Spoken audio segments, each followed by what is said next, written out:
कभी सोचा है कि हजारों साल पहले हमारे देश भारत में पहले बड़े बड़े साम्राज्य यानी एम्पायर्स कैसे बने होंगे?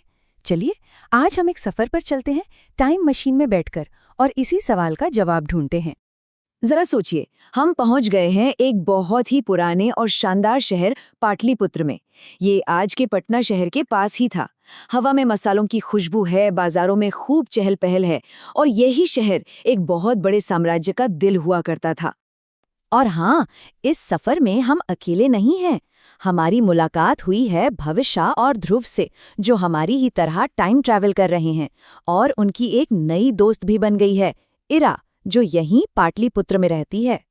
इरा, जिसके पिता एक लोहार हैं, वो दोनों का बड़े प्यार से स्वागत करती है। पता है, उस जमाने में लोहारों का काम कितना जरूरी माना जाता था, क्योंकि वही तो सारे औजार और हथियार बनाते थे। इरा कहती है, पाटलिपुत्र में स्वागत है।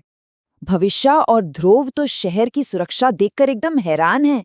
शहर के चारों तरफ एक बहुत बड़ी खाई है, एक भारी भरकम पुल है और लकड़ी की ऊंची ऊंची दीवारें हैं। सोचिए तो, किसी शहर को इतनी मजबूत सुरक्षा की जरूरत क्यों पड़ती होगी? ये सब देखकर ध्रुव पूछता है, अरे वाह, ये तो किसी आम राज्य से कहीं ज्यादा बड़ा और ताकतवर लगता है। इसे कहते क्या है? और इरा बड़े गर्व से जवाब देती है, इसे साम्राज्य कहते हैं। तो बस, इरा के इसी एक शब्द ने हमें आज के हमारे टॉपिक पर पहुंचा दिया है, साम्राज्य। चलिए अब जरा गहराई से समझते हैं कि आखिर ये साम्राज्य होता क्या है। तो साम्राज्य का मतलब क्या है? ये शब्द आया है लैटिन भाषा के शब्द इम्पीरियम से, जिसका मतलब होता है सबसे बड़ी ताकत। इसको ऐसे समझिए जैसे एक बहुत बड़ा केक हो जो कई छोटे छोटे टुकड़ों से मिलकर बना हो। हर टुकड़ा एक छोटा राज्य है और एक ही ताकतवर राजा या शासक उस पूरे केक पर राज करता है। और ये जो छोटे छोटे राज्य होते थे ना, उन्हें ट्रिब्यूटरी या सहायक राज्य कहा जाता था।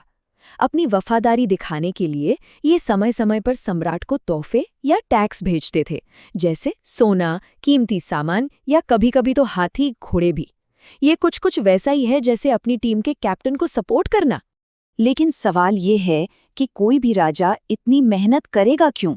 एक छोटे मोटे राज्य तो ठीक है, पर इतना बड़ा साम्राज्य बनाने की क्या जरूरत? चलिए इसके पीछे की वजहें जानते हैं।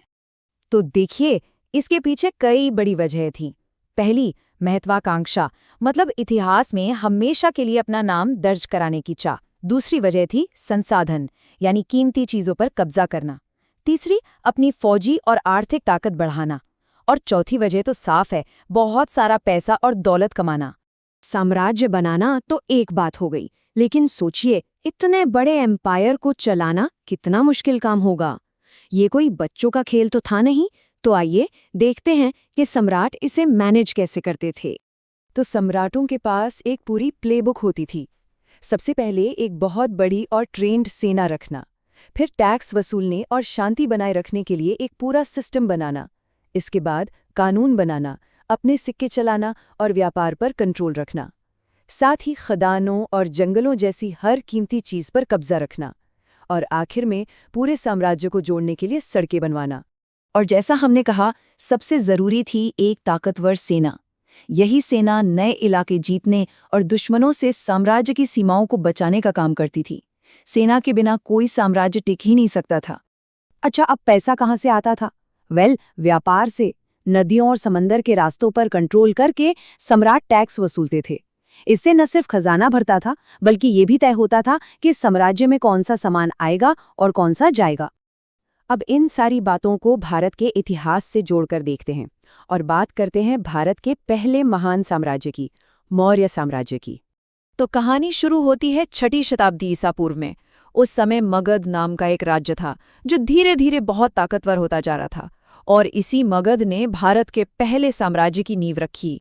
चलिए इस टाइमलाइन से समझते हैं कि ये सब कैसे हुआ। पहले महाजनपदों का दौर था, जब भारत कई राज्यों में बटा था।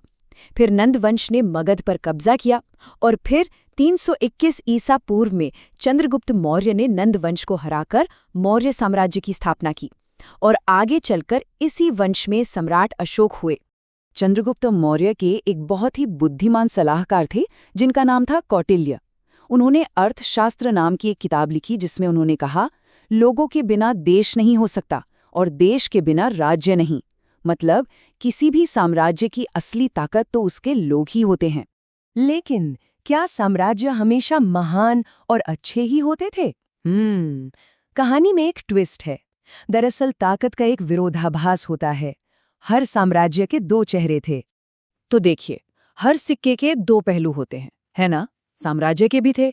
एक तरफ उन्होंने देश को एक किया, अंदरूनी लड़ाइयों को कम किया और व्यापार को बढ़ावा दिया। लेकिन दूसरी तरफ ये साम्राज्य युद्ध और खून खराबे से बने थे। इन्हें जबरदस्ती ताकत के दम पर चलाया जाता था और अक्सर ये लंबे समय तक टिक नहीं पाते थे। और यहीं पर कौटिल्य की एक और बात बहुत मायने रखती है। उनका मानना था कि एक राजा की असली खुशी उसकी प्रजा की खुशी में है। उन्होंने कहा था, प्रजा के सुख में ही राजा का सुख है और उनके भले में ही राजा का भला है। ये कितनी गहरी बात है कि असली ताकत लोगों की सेवा करने में है। तो आज जब हम अपनी ये टाइम ट्रैवल की यात्रा खत्म कर रहे हैं तो एक सवाल जरूर सोचना चाहिए। अगर पुराने ग्रंथों में लिखा है कि शासक का भला उसकी प्रजा के भले में है, तो आज के दौर में देश अपनी ताकत बढ़ाने की चाह और अपने लोगों की जरूरतों के बीच संतुलन कैसे बना सकते हैं? ये एक ऐसा सवाल है जो हजारों साल पहले भी जरूरी था और आज भी है।